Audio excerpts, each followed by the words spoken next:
नमस्कार।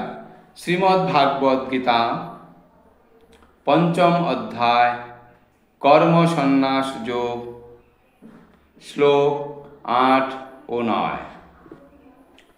नैव किंचित करोमीति युक्त मन्येत तत्त्ववित् पश्यन् शृणन् स्पृशन् जिघ्रन्नशन् गच्छन् शपन् शशन प्रलापन विसर्जन गृह्णनुन्निशन्नि मिशन्नपि इंद्रियार्थेषु वर्तन्त इति धारयन्। अनुवाद।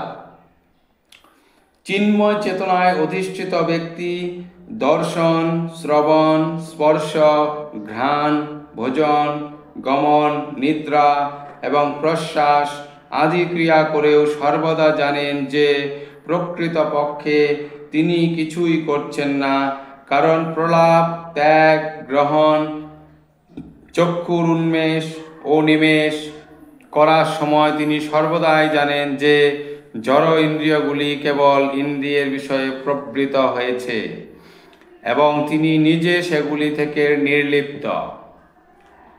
তাৎপর্য: কৃষ্ণ ভাবনাময় ব্যক্তির অস্তিত্ব সম্পূর্ণভাবে পবিত্র, তাই তিনি কর্তা, কর্ম, অধিষ্ঠান, প্রচেষ্টা ও দৈব এই পাঁচটি প্রত্যক্ষ ও পরোক্ষ কারণের দ্বারা সাধিত কর্মের সঙ্গে কোনোভাবে সংযুক্ত নন।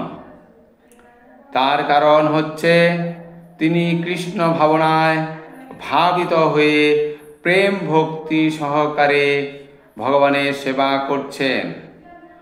আপাত দৃষ্টিতে যদিও মনে হয় তিনি তার দেহ ও ইন্দ্রিয়ের সাহায্যে তার কর্ম করছেন, কিন্তু প্রকৃতপক্ষে তিনি তার যথার্থ স্থিতি সম্বন্ধে সর্বদা সচেতন, যা হচ্ছে পারমার্থিক কার্যকলাপ।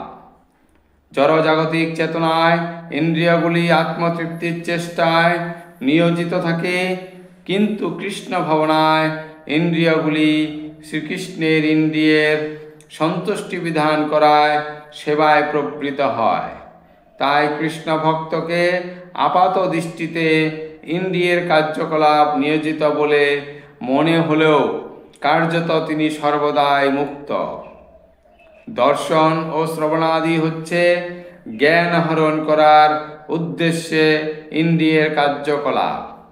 সেই রকম গমন, প্রলাপন ও মলত্যাগাদি হচ্ছে কর্ম করার উদ্দেশ্যে ইন্দ্রিয়ের কার্যকলাপ। কৃষ্ণ ভক্ত কোনো অবস্থাতেই ইন্দ্রিয়ের কর্মসমূহের দ্বারা প্রভাবিত হন না। ভগবানের সেবা ছাড়া তিনি আর কোনো কর্মই করতে পারেন না, কারণ তিনি জানেন যে তিনি ভগবানের নিত্য দাস। ধন্যবাদ।